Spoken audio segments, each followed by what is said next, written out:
Salut tout le monde! Hey! On y est, épisode numéro 7. C'est Jocelyn Legault avec vous, votre hôte pour le podcast Libre Penseur.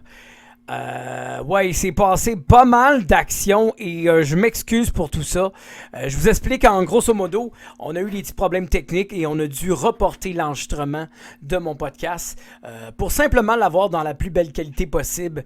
Et là, tout est réglé, fait que tout devrait aller sur des roulettes. Mais n'oubliez pas, quand même, faut quand même dire que le podcast va évoluer selon ce qui va arriver. Donc, on est ensemble, on a du fun, c'est ça le plus important. Fait que pour tout ça, merci beaucoup. Fait que soyez les re-bienvenus à l'épisode numéro 7 de Libre Penseur, le podcast culturel. Un beau trip artistique qui a pour but de divertir. Donc, un gros merci pour votre patience et votre écoute et vos commentaires. Et on passe ça maintenant, l'épisode numéro 7.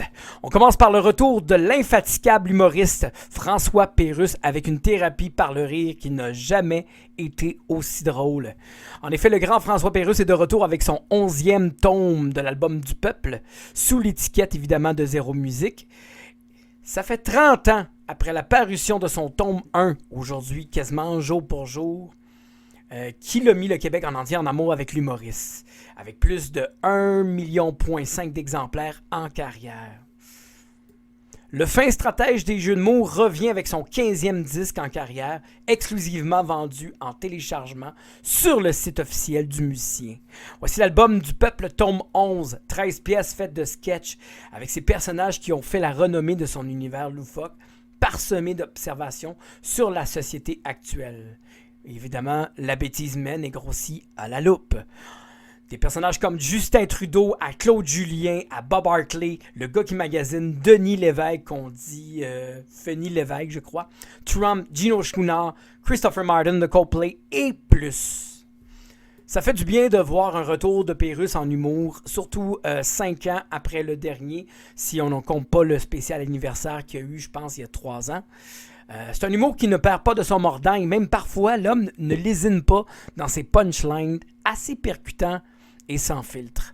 On parle de la pandémie, les artistes, la technologie, les faux services, la politique de gauche comme de droite, le monde du télémarketing, l'arrivée du 5G et les influenceurs, etc., etc. Bon, comme veut la tradition, Pérusse pousse la chansonnette absurde, mais cette fois-ci, il va dans des explorations dans un rock progressif des années 70 entre le Harmonium, Jethro Tull, Frank Zappa, Gentle Giant. Ça semble parfaitement bien s'harmoniser avec son humour, fait de jeux douteux de mots et alléchant. C'est tellement bon. Pérusse continue de nous faire réfléchir et rire jusqu'à la crampe de la mâchoire. Tout comme sa discographie, cet album ne fait pas exception. Il faudra l'écouter plusieurs fois pour apprécier les subtilités de ses sketchs farfelus. Pour moi, Pérusse arrive pile poids pour nous répondre sa dose d'humour décapante et aussi groovy qu'une tonne funk sur le dernier de Brooks. Tome 11, c'est une thérapie par le rire qui n'a jamais été aussi drôle, je vous le dis. C'est cru, c'est corrosif et c'est perspicace. Pérusse sort le méchant pour notre plaisir et le sien, évidemment. L'humoriste animateur et musicien québécois nous fait oublier le temps d'1 heure et 6 minutes et 23 secondes. Oui, je l'ai compté. Le monde qui manque d'oxygène en ce moment. Et ça, on le sait qu'il y en a pas mal un shitload de gens qui manquent d'oxygène en ce moment. Et ça, disons-le, c'est tout un exploit pour qu'est-ce qui se passe. Je lui donne 10 sur 10 et j'aime des chansons comme Je veux pas juger.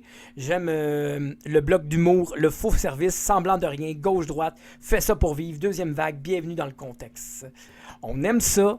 Re-bienvenue François et on est très content de t'avoir de retour avec un ton. Même si certaines personnes en ce moment divaguent beaucoup sur le fait que tu ne l'as pas mis en format physique, moi je trouve que le plus important, c'est que tu sois de retour pour nous faire oublier la fucking pandémie. Vous écoutez Libre Penseur, le podcast culturel numéro 7. Ici votre autre Jocelyn Legault. Merci d'être là. Content que vous soyez fidèles au rendez-vous. On continue maintenant avec un band de blues, swing, jazz, je sais pas comment dire ça, R&B blues canadien qui s'appelle Samantha and Delta Sugar.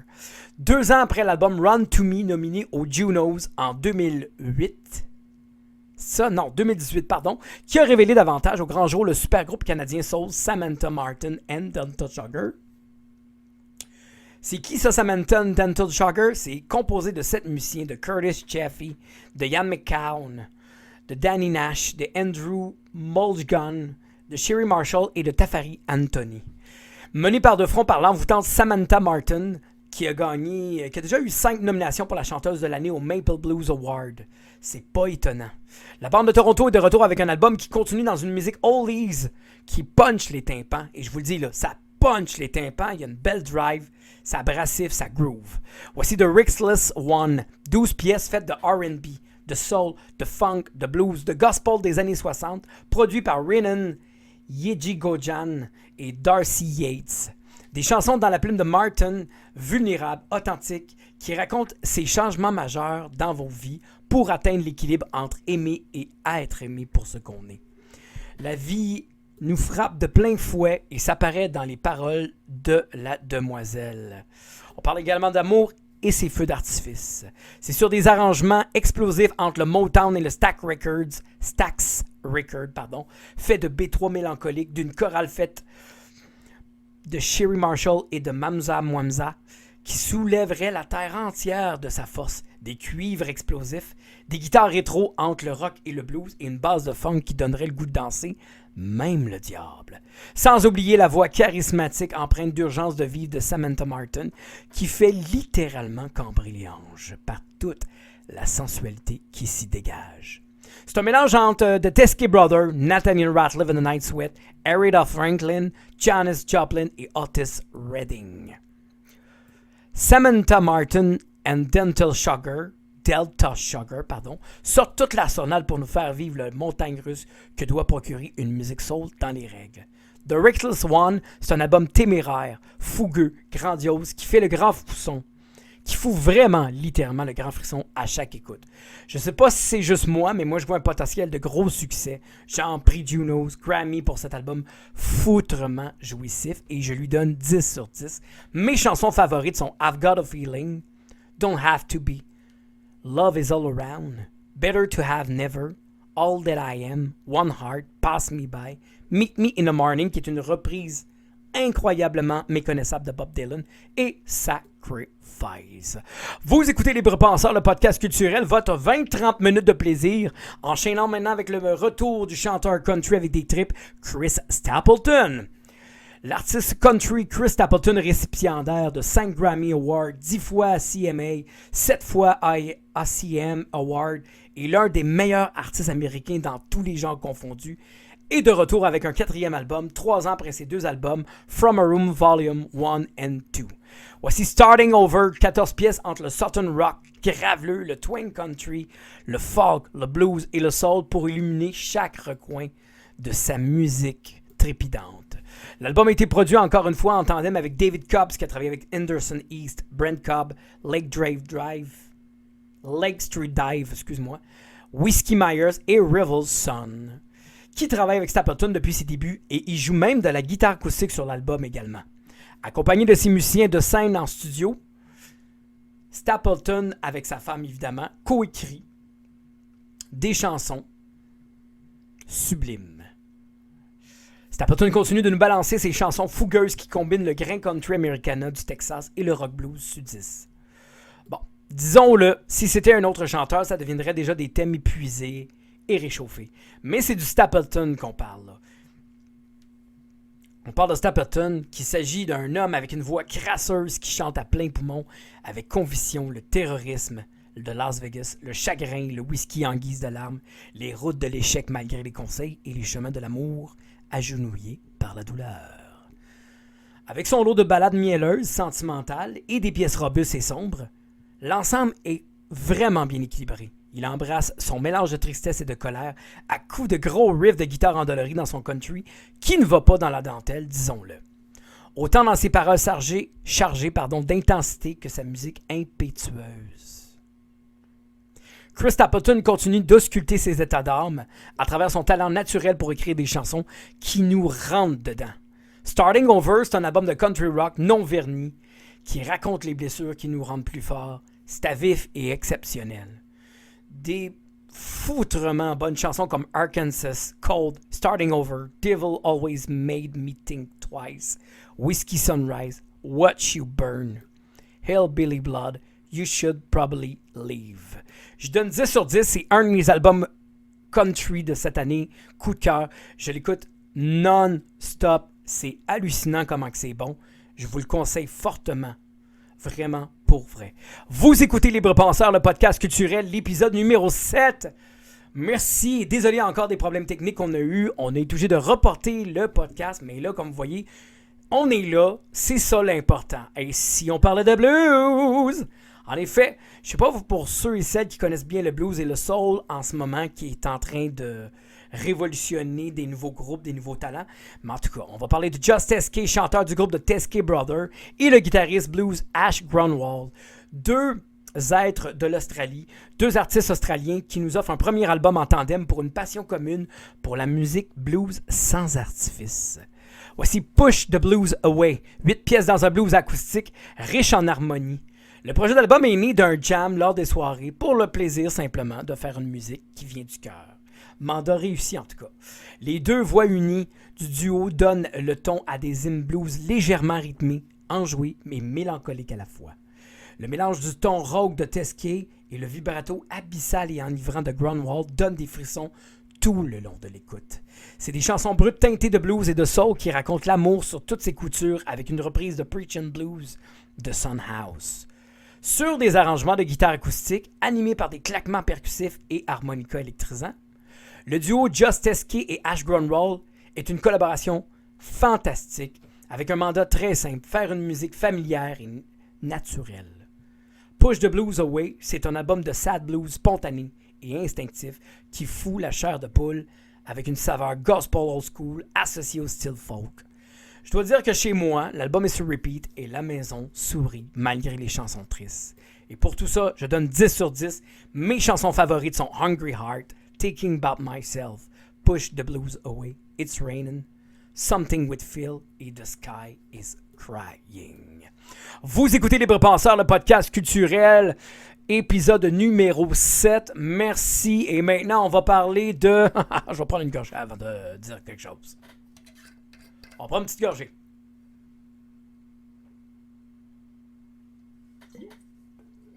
Bon. On va être un peu plus sérieux. On est déjà sérieux, là, mais c'est pas grave. En passant, merci beaucoup d'être là. Vous ne savez pas à quel point c'est significatif pour moi de vous savoir assidu à ce beau rendez-vous-là. C'est vraiment un beau trip. Je pensais pas me rendre jusque-là. On est déjà rendu à l'épisode numéro 7. J'espère en faire d'autres éventuellement. Merci d'être là. Hein? Juste ça. Merci beaucoup. Maintenant, on va parler du retour des Smashing Pumpkins. Ouais. 2 ans après Shiny and Oh So Bright volume 1, je dirais pas le titre au complet parce qu'il est vraiment trop fucking long, qui était fade et à la limite d'être un excellent somnifère. Ben non, je mange pas mes mots. Billy Corgan et la bande s'offrent un 11e album et ça s'arrête pas là. Oh que non, bruit de tambour.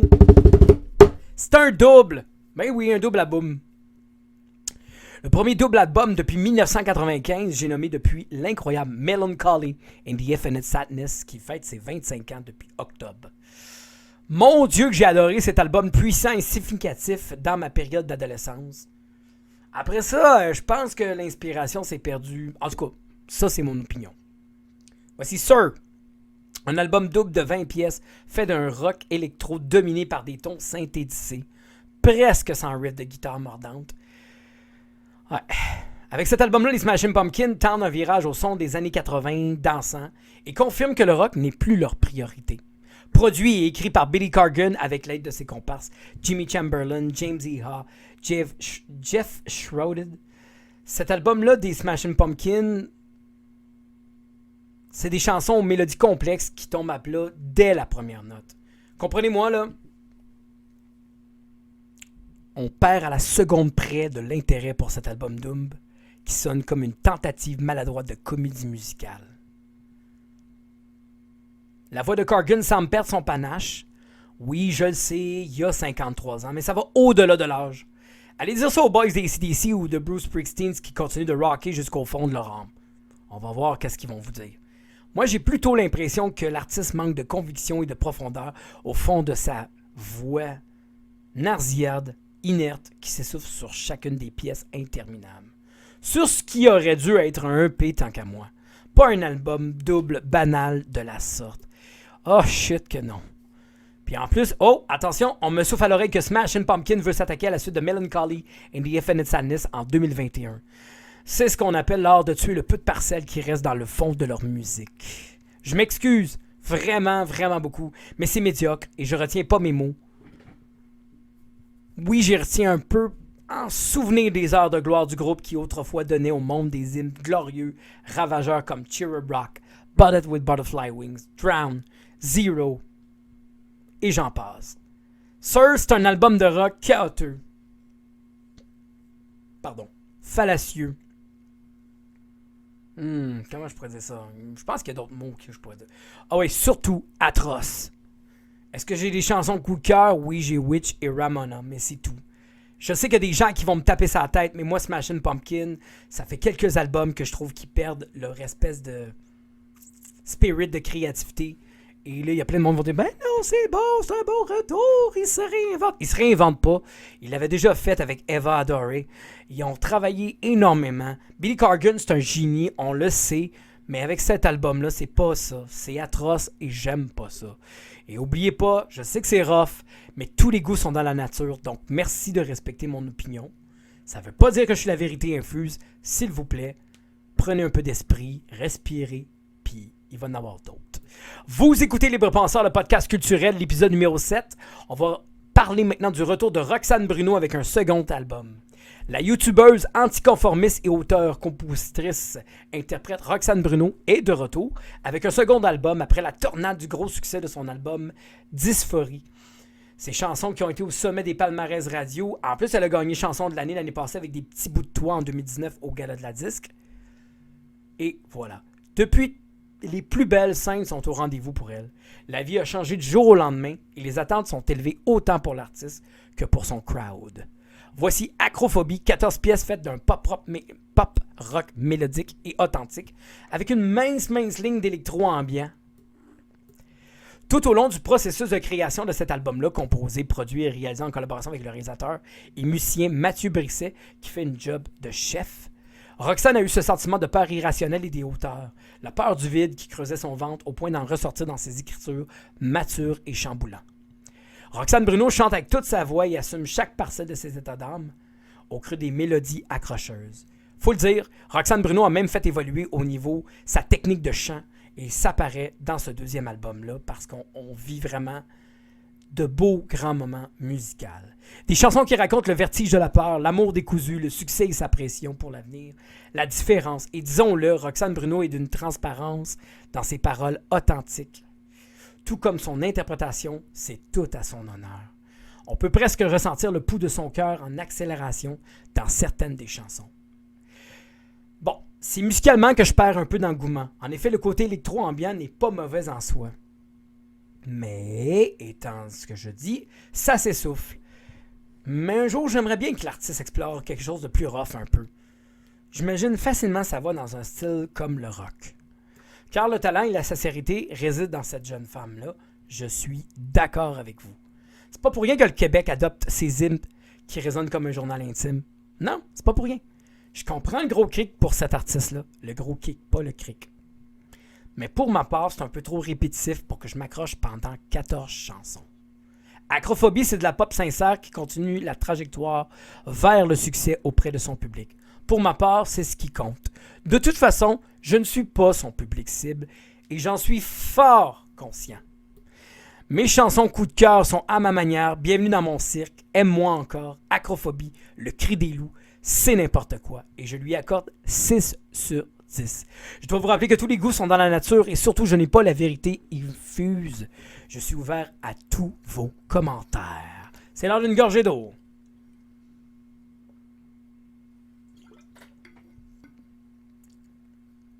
Parlons maintenant de Lunatic Soul. Mariusz Duda, le chanteur et bassiste du groupe Riverside, le groupe polonais si je ne me trompe pas, qui a longtemps usé de son alias Lunatic Soul comme un déviratif pour explorer les territoires musicaux qui tranchent avec celui de son groupe reconnu pour son rock néo-progressif.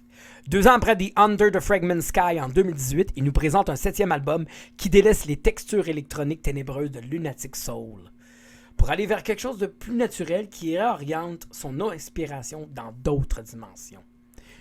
Le voici avec True Shaded Wood, 6 pièces dans un folklore scandinave, sombre, agrémenté de sonorités anciennes, qui replonge dans les univers entre le cauchemar, le rêve et la nature.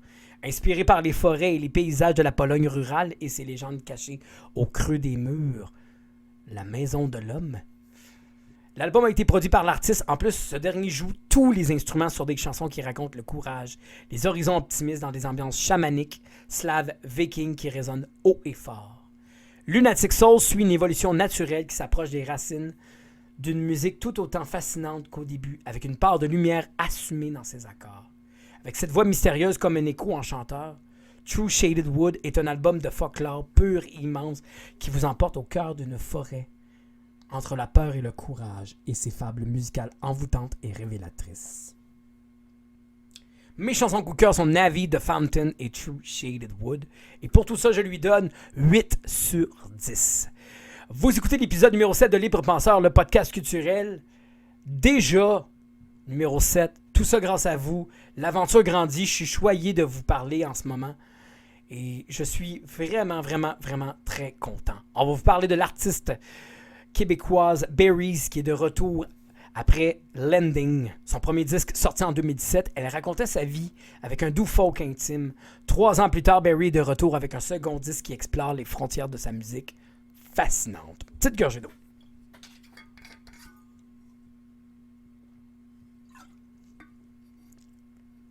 Voici Encounter. 11 pièces dans un pop folk enrichissant, composé sur qu'elle a dû restaurer, avec des chansons qui racontent son histoire au travers des rencontres marquantes. Vous savez, tu sais, ces genres de rencontres, ces gens-là qu'on croise et qui laissent une trace, qui nous apprennent nos plus belles leçons. Ta mère, ton père, un amour qui perce ton mystère et apaise tes peurs. Peu importe ces rencontres-là, peu importe qui, c'est la rencontre qui compte. Berry confectionne des mélodies qui sonnent comme les classiques de sa jeunesse, tout cela réalisé en belle complicité par l'incroyable Alex McMahon, qui a travaillé avec Ariane Moffat, Louis-Jean Cormier, Daniel Bélanger et j'en passe. Sur des arrangements somptueux, élégants, entre le folk intime et la pop brumeuse et le rock aérien, Berry pousse ses mélodies dans des espaces insoupçonnés, fait de beauté qui fait grandir le cœur. Sa voix nous traverse l'âme comme un frisson d'automne qui passe sous votre pull de laine. Encounter, c'est une musique sensible qui engourdit la douleur de sa douceur, juste à temps pour regarder la neige tomber sur nos vies, à trop chercher la perfection. Parfois, les choses simples sont les chemins les plus directs et naturels vers le bonheur dans sa plus simple appareil. Et c'est le cas pour cet album moité et rassurant, qui sonne comme un gros câlin plein de love. Et moi, pour ça, je donne 9 sur 10. Mes chansons préférées sont Nous sommes, Out of Touch, Graceless, Closely, Over Me, Into You. Vous écoutez Libre Penseur, le podcast culturel. Merci d'être là. Épisode numéro 7 déjà. Vous savez, le temps des fêtes s'en vient, alors on va parler un peu de musique traditionnelle.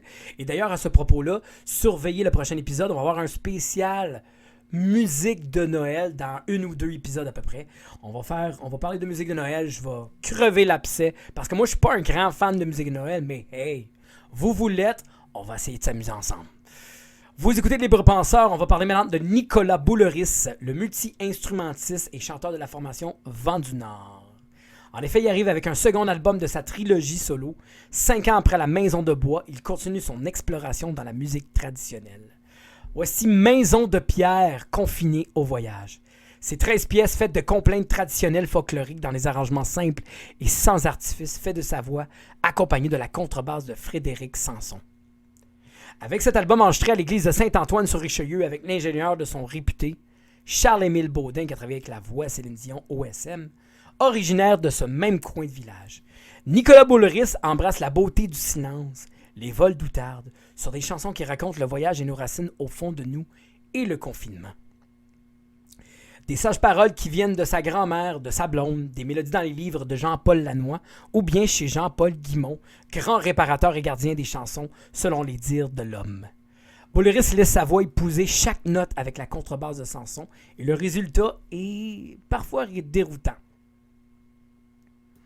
Comprenez-moi, je ne suis pas un grand fan de ça, mais ça m'a rendu curieux. En tout cas, si on compare ses œuvres avec Le Vent du Nord, des ambiances plus joyeuses, l'écho des gouttes de pluie, le bruit des cloches, des chevaux et des tonneaux, une famille en confinement, une ambiance poétique, désarmante qui coule en douceur, comme la solitude et la tristesse qui résonnent dans cet album.